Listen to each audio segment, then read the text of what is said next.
அண்மை செய்தியை பார்த்து வருகிறோம். மக்களவையிலிருந்து இந்தியா கூட்டணி கட்சிகளை சேர்ந்த எதிர்க்கட்சி எம்பிக்கள் வெளிநடப்பு செய்திருக்கின்றனர். விவரங்களுடன் செய்தியாளர் சுசித்ரா இணைந்திருக்கிறார். சுசித்ரா, என்ன விவரம்?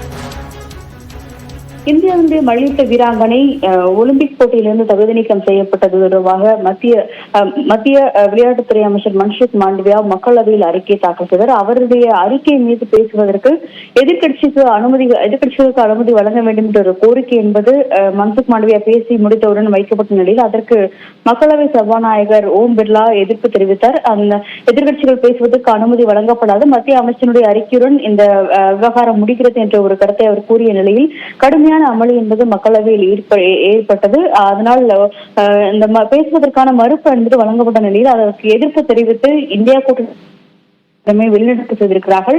மிக முக்கியமாக இந்தியாவுடைய மல்யுத்த வீராங்கனை தகுதி நீக்கம் செய்யப்பட்டது என்பது உடல் எடை அதிகரிப்பின் காரணமாகவே நடைபெற்றது. மேலும் இந்திய ஒலிம்பிக் சம்மேளனம் அது தொடர்பான ஒரு எதிர்ப்பை பதிவு செய்தும் எந்த சாதகமான ஒரு நடவடிக்கையும் எடுக்கப்படவில்லை என்ற ஒரு கருத்தை மக்களவையில் மத்திய அமைச்சர் முன்வைத்த நிலையில் அதற்கு கடுமையான எதிர்ப்புகளை எதிர்க்கட்சிகள் முன்வைத்தார்கள். இந்திய அரசாங்கம் போட்டியிட வேண்டும் என்ற ஒரு கருத்தையும் அவர்கள் கோஷங்களாக எழுப்பிய நிலையில் தற்போது அனைத்து திமுக காங்கிரஸ் உடைய அனைத்து எம்பிக்களுமே மக்களவையிலிருந்து வெளிநடப்பு செய்வது மிக முக்கியமாக பார்க்கப்படுகிறது. விவரங்களுக்கு நன்றி சுசித்ரா.